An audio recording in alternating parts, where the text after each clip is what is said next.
ان کے گھر والے جان لیں میری انقریب شادی ہونے والی ہے، مجھے زوجہ سے قربت کا سنت طریقہ بتا دیں۔ یہ سوال حیا کے خلاف ہے اور میں حیا کے خلاف سوالات نہ پڑھتا ہوں نہ اس کے جواب دیتا ہوں، لیکن چونکہ یہ سوال بہت زیادہ لوگ پوچھتے ہیں تو میں نے ہمت کر کے آج یہ پڑھ لیا ہے، اور اس میں لوگ غلط گائیڈ بھی کر رہے ہیں، تو اس لیے میں اس کا جواب دے رہا ہوں کہ اسلام میں کوئی خاص طریقہ نہیں ہے اس پہ فالتو کتابیں لوگوں نے لکھی ہوئی ہیں، پتہ نہیں کیا کیا، وہ ایسے ہی لوگوں کی آ رہا ہے۔ تو یہ چیز نیچرل ہے، جیسے کوئی پوچھے کھانا کھانے کا طریقہ کیا ہے تو بھائی منہ میں نوالا ڈال کے چباؤ نگل لو، خود بخود فطرت سکھاتی ہے انسان کو، تو ایسی زوجہ کے قریب فطرت خود سکھا دیتی ہے۔ ہاں شریعت نے جس طریقے کو حرام قرار دیا ہے وہ سب کو معلوم ہے کہ جو ہے وہ اللہ تعالیٰ نے جو بدکار لوگ جس طرح سے کرتے ہیں، جو لڑکوں سے بدفعلی کرنے والے لوگ ہیں، وہ طریقہ حرام ہے۔ تو باقی اللہ تعالیٰ نے میاں بیوی کا معاملہ رکھا ہے، ایک دوسرے کا لباس ہے، تو کمرے کی باتیں ہیں وہ جیسے چاہیں مناسب سمجھیں، وہ ان کا اپنا ذاتی عمل ہے، اس کا کوئی خاص طریقہ نہیں ہے، اور یہ نیچر انسان کو خود سکھاتی ہے، نہ یہ طریقے نہ کسی سے سیکھنے کی ضرورت ہے۔ بعض لوگ تو حد درجے کی بے شرمی کرتے ہیں، وہ شادی سے پہلے جو ہے وہ فحش فلمیں دیکھتے ہیں تاکہ ہمیں طریقہ آ جائے، یہ انتہائی درجے کی بےہودگی، انتہائی درجے کی ایک لعنتی عمل ہے یہ۔ تو یہ کوئی خاص طریقہ نہیں ہے، میاں بیوی ایک دوسرے کا لباس ہیں، وہ جس طرح سے ایک دوسرے کو سیٹسفائی کر سکتے ہیں وہ کر لیں، تاکہ ان کی توجہ کسی اور طرف نہ جائے، وہ حلال کی تسکین ان کی بند کمرے کے اندر ہو جائے، اور یہ باتیں لوگوں سے شیئر بھی نہیں کرنی چاہیے۔ آج یہ بھی ایک حرام کاری ہو رہی ہے، میں بہت سخت الفاظ استعمال کر رہا ہوں اس لیے کہ یہ، اور میرے پاس کوئی ہلکا لفظ نہیں ہے۔ وہ کیا ہوتا ہے کہ مرد اپنی زوجہ سے ہم بستری کر کے اس کے راز دوستوں کے سامنے فاش کر رہا ہوتا ہے، میں نے ایسے کیا، میں نے ایسے کیا، لڑکیاں بتا رہی ہوتی ہیں اپنی فرینڈز کو کہ میرے شوہر نے میرے ساتھ ایسے کیا۔ یہ بہت لعنتی عمل ہے۔ آپ صلی اللہ علیہ وسلم نے فرمایا جو عورت اپنے شوہر کے راز یا شوہر بیوی کے راز فاش کرتا ہے اس پر لعنت ہے، حدیث کا مفہوم ہے یہ۔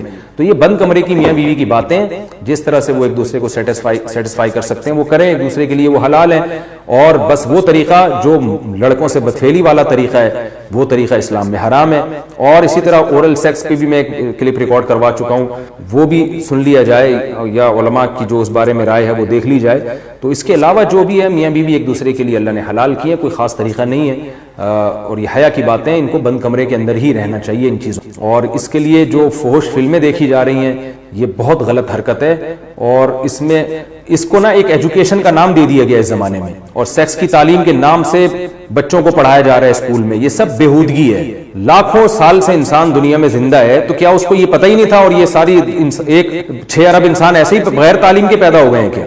تو یہ تو چیزیں نیچر خود سکھا دیتی ہے انسان کو کہ کیا کرنا ہے، کیسے کرنا ہے، اس میں کوئی اسکول کالج میں پڑھنے کی ضرورت نہیں ہے۔ ہاں شرعی احکام اس کے 2-4 ہیں، وہ علماء بتاتے رہتے ہیں، وہ کتابوں میں لکھے ہوئے ہیں کہ کون سا راستہ حرام ہے اور کون سے راستے میں آنا جائز ہے۔ تو اس لیے میں نے بہت ہی دل پہ پتھر رکھ کے آج اس کلپ کو ریکارڈ کروایا ہے، تاکہ لوگ اس بارے میں غلط طرف نہ جائیں اور ایک چیز کو ایک بہت بڑا ایشو نہ بنا لیں لوگ۔ شہد کھانے کا صحیح طریقہ کیا؟ صبح خالی پیٹ شہد کھا سکتے ہیں؟ نیز شہد کھانے کا سب سے بہتر طریقہ بتا دیں۔ محمد اسلام بہار سے۔ محمد اسلام صاحب آپ نے مجھے حکیم سمجھا ہوا ہے، میں حکیم نہیں ہوں، نہ میں ڈاکٹر ہوں۔ شہد جس طرح سے کھائیں کھا سکتے ہیں۔ اچھا شہد کے فضائل میں اتنی بات تو ثابت ہے کہ اس میں شفا ہے، باقی کھانے کے جو طریقے حدیثوں میں بیان کیے جاتے ہیں نا، یہ ضعیف من گھڑت حدیثیں اکثر، کہ جو خالی پیٹ شہد کھائے گا اس کو یہ فائدہ ہوگا، ایسی کوئی روایتیں نہیں ہیں، موضوع من گھڑت روایتیں ہیں۔ کچھ شہد کے بارے میں حدیث صحیح بھی ہے، لیکن عام طور پر جو حکیموں کی کتابوں میں حدیثیں لکھی ہوتی ہیں اکثر من گھڑت ہیں۔ تو شہد کھائیں، بس نہار منہ کھائیں، ناشتے کے بعد کھائیں، یا آپ جانیں، آپ کا پیڑ جانے، آپ کے محلے کے ڈاکٹر یا حکیم جانے۔ تو میں تو آپ کو یہ بتاؤں گا کہ کھائیں ضرور، خالص شہد و بشرطے۔ بیوی اولاد نہ چاہے تو شوہر کیا کرے؟ اگر بیوی اولاد نہ چاہے تو کیا کرنا چاہیے؟ میری ایک بیٹی بھی ہے جو 4 سال کی ہے، جب میں بیوی سے کہتا ہوں کہ ایک اور بچہ ہونا چاہیے تو وہ خوش نہیں ہوتی، وہ کہتی ہے مجھے اور نہیں چاہیے، لیکن میں چاہتا ہوں کہ اور بچے ہوں، اس صورت میں مجھے کیا کرنا چاہیے؟ محمد سعد صاحب برطانیہ سے۔ اگر آپ کی وائف کو کوئی بیماری نہیں ہے، خدا نہ خواستہ کہ کوئی ماہرین یہ کہہ دیں کہ ان کے بچہ ہوا تو مرنے کا خطرہ ہے یا بہت شدید بیمار ہو جائیں گی، ایسی کوئی بیماری نہیں ہے، تو پھر وائف شوہر کی اجازت کے بغیر اولاد نہیں روک سکتی۔ نہ تو شوہر اولاد روک سکتا ہے بیوی کی اجازت کے بغیر، نہ بیوی اولاد روک سکتی ہے شوہر کی اجازت کے بغیر، اس لیے کہ نکاح کا جو ایگریمنٹ ہے نا، اس کی بیس اصل میں اولاد ہی ہے۔ قدرت نے مرد اور عورت کا جو ملاپ رکھا ہے، یہ بلکہ کسی بھی جنس میں، جانوروں میں بھی، پودوں میں بھی، جو نر اور مادہ کا ملاپ ہے نا، وہ اصل میں نسل کو بڑھانے کے لیے، اس کی ریزن ہی یہی ہے، اس کے علاوہ اور اس کی بنیادی وجہ ہے ہی نہیں کوئی۔ تو حتیٰ کہ نبی صلی اللہ علیہ وسلم نے جو صحابہ کو نکاح کے بغیر زندگی گزارنے سے روکا، اس کی وجہ بھی یہی ہے کہ یہ چیز نسل روکنے کا ذریعہ بنتی ہے۔ تو تبھی محدثین نے جو باب باندھا ہے نا نکاح کے فضائل پر، اس میں یہ کہ باب العلت التی نہی من اجلہ التبتل، اس ریزن کا بیان، اس وجہ کا بیان جس کی وجہ سے نکاح کے بغیر زندگی گزارنے سے منع کیا. تو اس میں یہ لکھتے ہیں، یہ حدیث لے کر آئے ہیں کہ اس کی بنیادی وجہ کیا ہے، جو آپ صلی اللہ علیہ وسلم نے فرمایا تزوجوا، نکاح کرو فانی مباہی بکم الامم، اس لیے کہ نکاح کرو گے تو نسل بڑھے گی اور میں تمہاری کثرت پہ فخر کروں گا. اس میں لوگوں نے ٹوپی ڈرامہ شروع کر دیا ہے کہ کوانٹٹی مقصد نہیں، اصل میں تو کوالٹی ہے. تو کوانٹٹی اور کوالٹی ایک دوسرے کے منافی نہیں ہے، یعنی یہ بات ہی غلط ہے کہ بچے زیادہ ہوں گے تو تربیت نہیں ہوگی، ایسی کوئی کہانی نہیں ہے.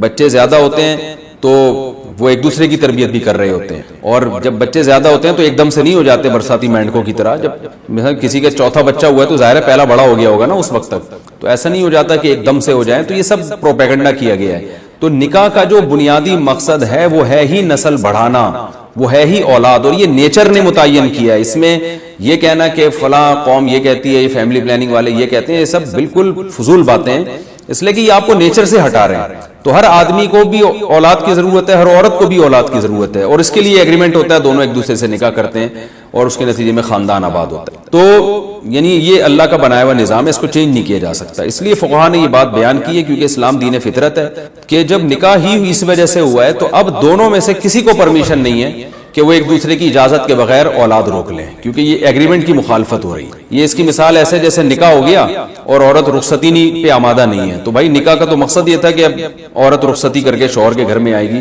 وہ نہیں آ رہی تو پھر نکاح کس بات کا نکاح ہے. تو اسی طرح جب نکاح ہو گیا تو اب یہ ایگریمنٹ خود بخود ہو گیا ہے کہ ہم اولاد دونوں پیدا کریں گے، اور اگر کسی ضرورت سے اولاد روکنی ہے تو دونوں کی رضا سے رکے گی اولاد. تو اس لیے نہ تو شوہر کے لیے جائز ہے کہ اگر بیوی اولاد چاہتی ہے تو شوہر اولاد نہیں روک سکتا.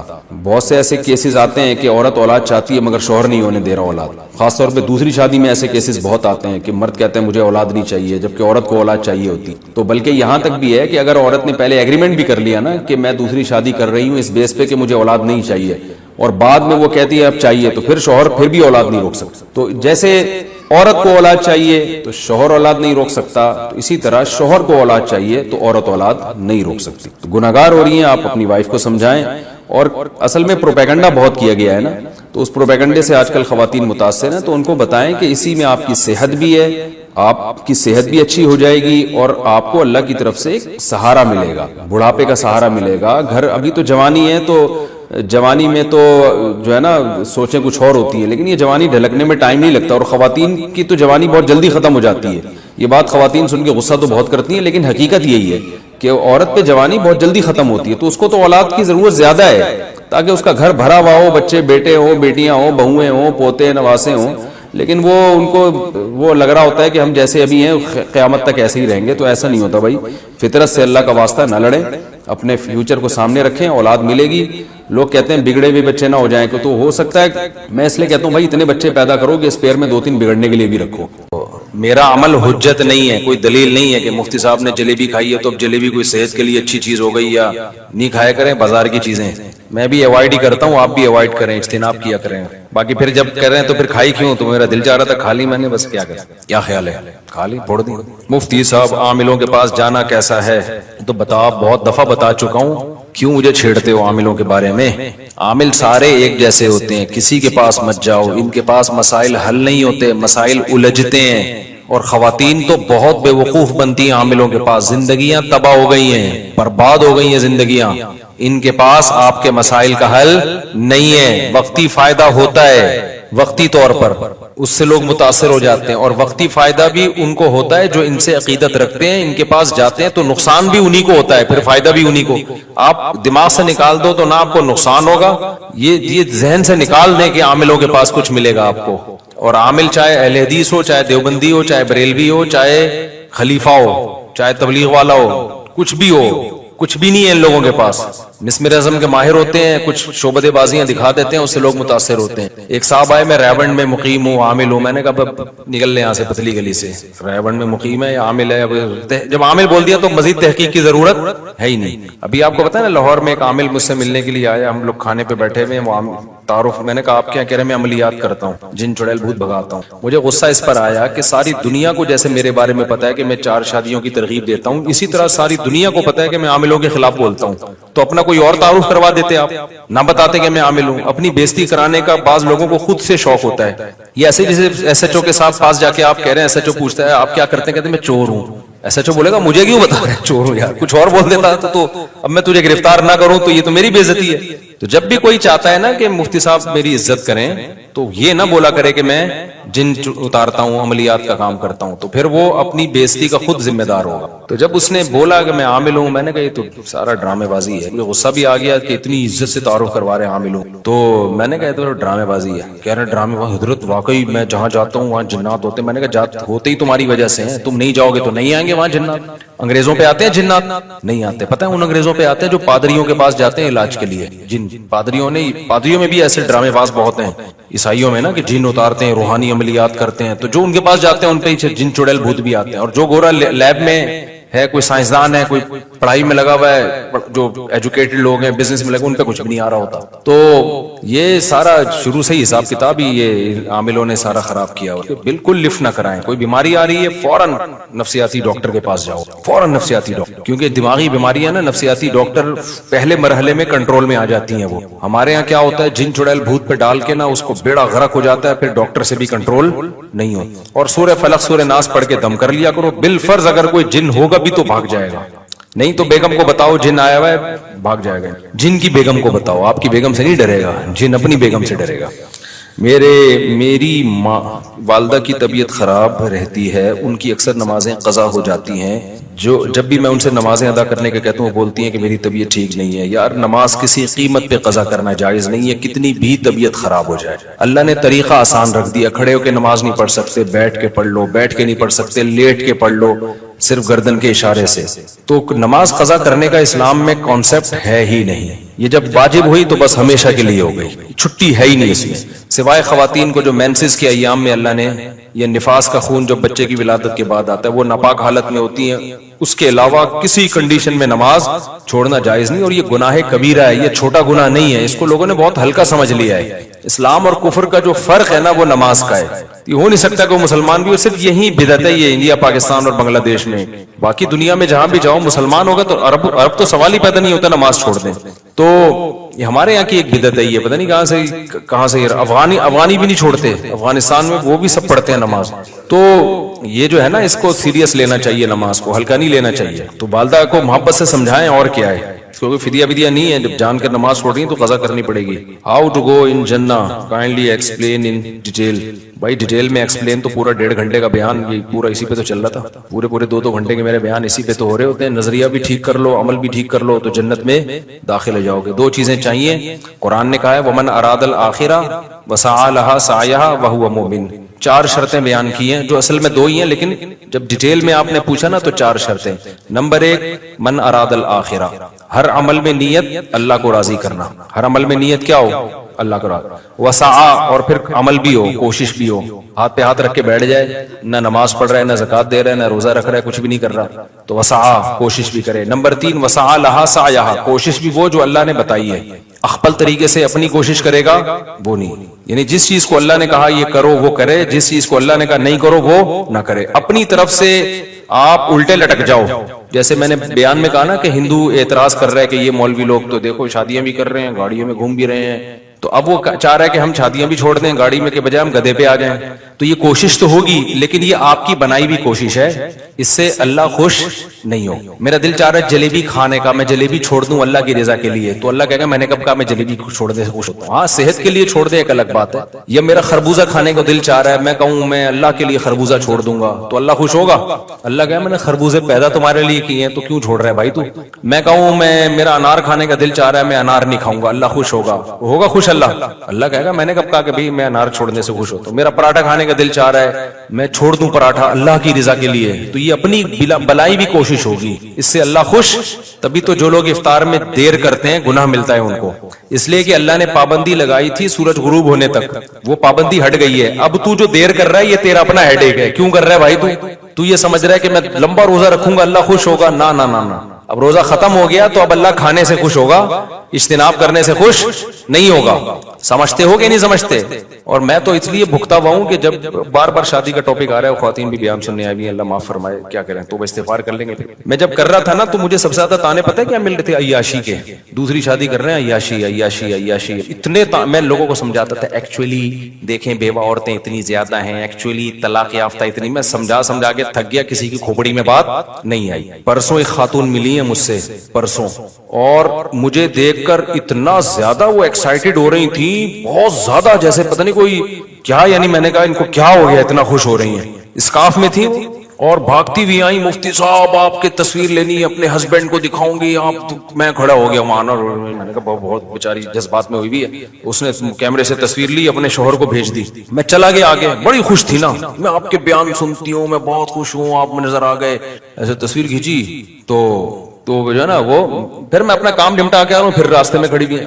اور مفتی صاحب میں کیا بتاؤں. میں نے کہا خیریت کیا ہو؟ کہہ رہی بھائی میں طلاق یافتہ ہوں، میری شادی کی امیدیں ختم ہو گئی تھیں، آپ کا بیان میرے شوہر نے سن کے مجھ سے دوسری شادی کی ہے اور مجھے بڑا اچھا میاں مل گیا، اور میں نے یہ تصویر اپنے میاں کو بھیجی ہے، اس میاں نے بھی جواب رپلائی کیا ہے، واٹس ایپ پہ بھیجا ہے، مفتی صاحب کا شکریہ ادا کرو کہ جو ہے نا میں نے ان کا بیان سن کے 2 شادیاں کی ہیں. تو اس میاں کا تو فائدہ ہوا نا، اس خاتون کا کتنا ہو گیا کہ نہیں ہو گیا؟ ٹھکانہ مل گیا بیچاری کو یار، اچھا میاں مل گیا.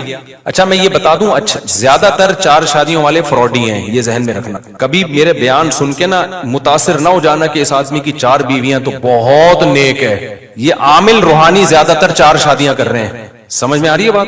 یہ جو روحانی ٹوپی ڈرامے ہیں نا، جو جن چڑیل بھوت بھگانے والے لوگ ہیں، ان میں سے اکثر کی 4 بیویاں ہیں. تو اس سے لوگ متاثر ہو جاتے ہیں کہ یار دیکھو حضرت نے مفتی طارق مسعود صاحب کی ترغیب پر عمل کیا. او بھائی میں ان لوگوں کو ترغیب دیتا ہی نہیں ہوں. میں جتنے 4 شادیوں والے ملے ہیں نا مجھ سے، چند اچھے ہیں، سارے فراڈی نہیں ہیں. زیادہ تر یہ 2 نمبر لوگ یہ کام کر رہے ہیں. یہ عامل لوگ کیا کرتے ہیں، لڑکیوں کو پٹا کے نا جن چڑیل بھوت کے چکر میں نا ان کو اپنی عقیدت ان کے دل میں بٹھا کے. دیکھو شادی تو لڑکی سے ہی ہوتی ہے، پٹائے بغیر کرو تمیز سے، جیسے ہوتا ہے. یہ پٹاتے ہیں، بے وقوف بناتے ہیں ان کو یہ شو کرتے ہیں ہم روحانیات، سفلیات، تلسمیات، اور ایسے ایسے الفاظ ہیں ان کے باپ کو بھی ان کا مطلب خود بھی نہیں پتا ہوگا. تلسمیات کا وہ میرے پاس وہ ہے، اور سفلیات اور عملیات اور فلیتے اور پلیتے اور حمزاد اور موکل، جس کی نہ سر نہ پیر، ایسے ٹرمز انہوں نے یاد کی بھی ہیں. سکر، حصار، یہ کچھ ٹرمز آپ لوگ بھی یاد کر لو اور کچھ ڈکشنری سے 2-4 اور دیکھ لو. لوگ سمجھیں گے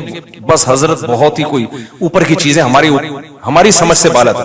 ایسی بات کرو گے نا جو لوگوں کی مینٹل لیول کے نیچے ہوگی تو لوگ کہیں گے تو لاجک کی بات کر رہا ہے، یہ تو یا تو کوئی ڈاکٹر ہے یا کوئی سائنٹسٹ ہے یا کوئی عام آدمی ہماری طرح کا انسان ہے. تو ڈاکٹر تو بہت ہیں. بات ہمیشہ وہ کرو جو کھوپڑی سے اوپر کی ہو. اس پہ لوگ کہتے ہیں یار علوم، یہ کیا ہے بھائی؟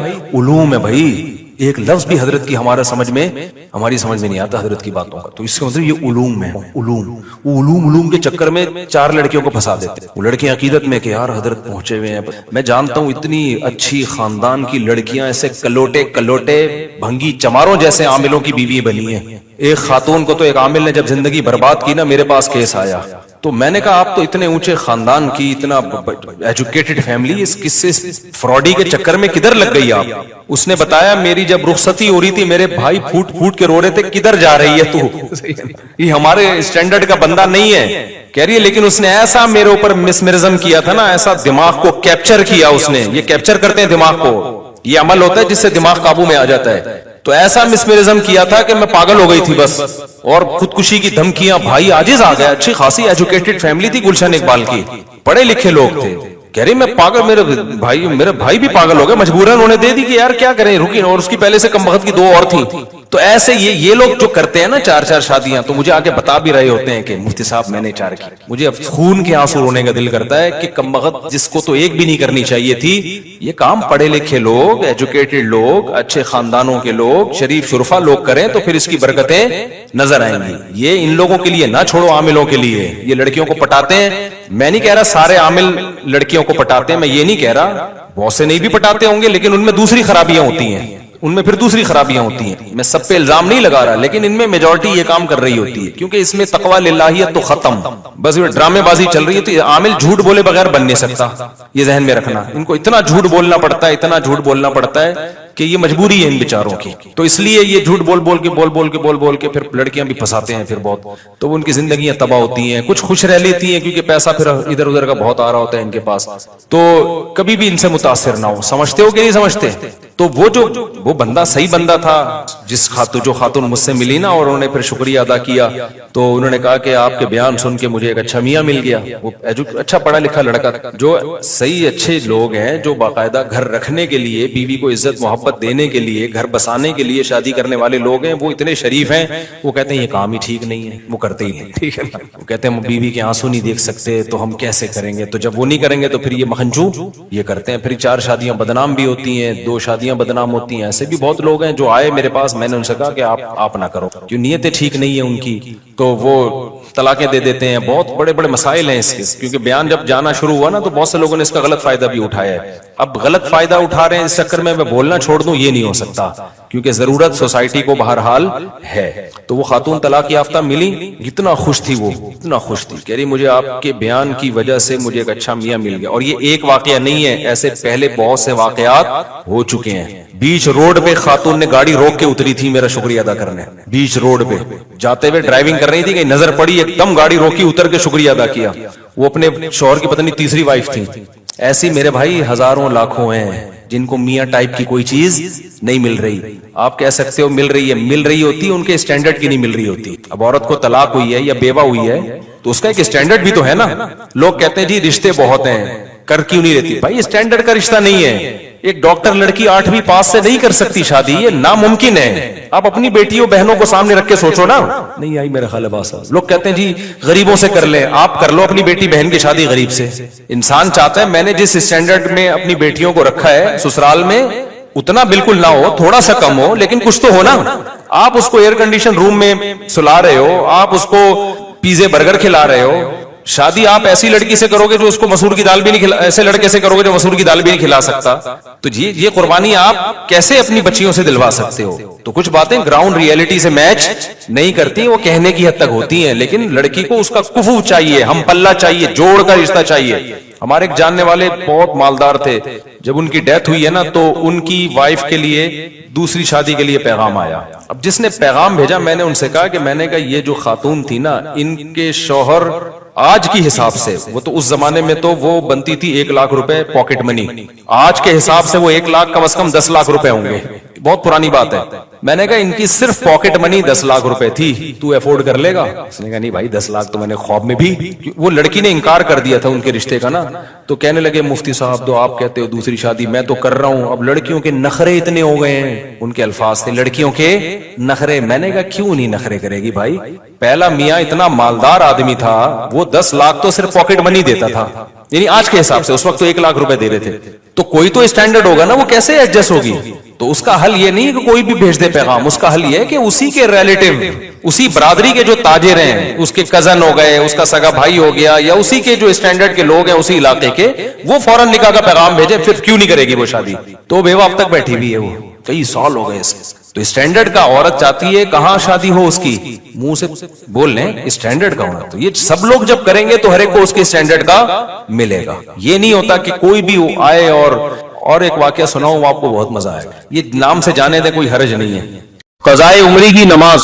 اس زمانے میں بعض مذہبی اسکالرز نے یہ کہنا شروع کر دیا ہے کہ قضائے عمری لازم نہیں ہے, ہر گناہ توبہ سے معاف ہو جاتا ہے. تو نماز اگر قضا ہو گئی, جان کر کسی نے قضا کر دی, تو اب توبہ سے معاف ہو جائے گی. اور وہ یہ دلیل دیتے ہیں کہ بھائی ہمارے پاس کوئی حدیث ایسی نہیں ہے جس میں پتا چلتا ہو کہ نمازیں جب ہزاروں لاکھوں آپ کے ذمے ہوں تو قضا پڑھنا بھی ضروری ہے. ایسی ہمارے علم میں کوئی حدیث نہیں ہے. یہ ان لوگوں کا دعویٰ ہے اور ان کی دلیل ہے جو کہتے ہیں کہ قضائے عمری لازم نہیں ہے. لیکن پوری امت کا اجماع رہا ہے ماضی میں کہ جب بھی آپ کے ذمے نماز قضا ہوگی, آپ پر توبہ بھی لازم ہے اور نماز کی قضا لوٹانا بھی لازم. امام احمد ابن حنبل اس کے قائل ہے کہ اگر آپ نے جان کے نماز قضا کر دی تو صرف توبہ کرنی پڑے گی, قضا نہیں کرنی پڑے گی. لیکن اس کی وجہ یہ نہیں ہے کہ قضا لازم نہیں ہے. وہ کہتے ہیں جب جان کے نماز قضا کر دی تو آپ اسلام سے ہی خارج ہو گئے, کافر ہو گئے.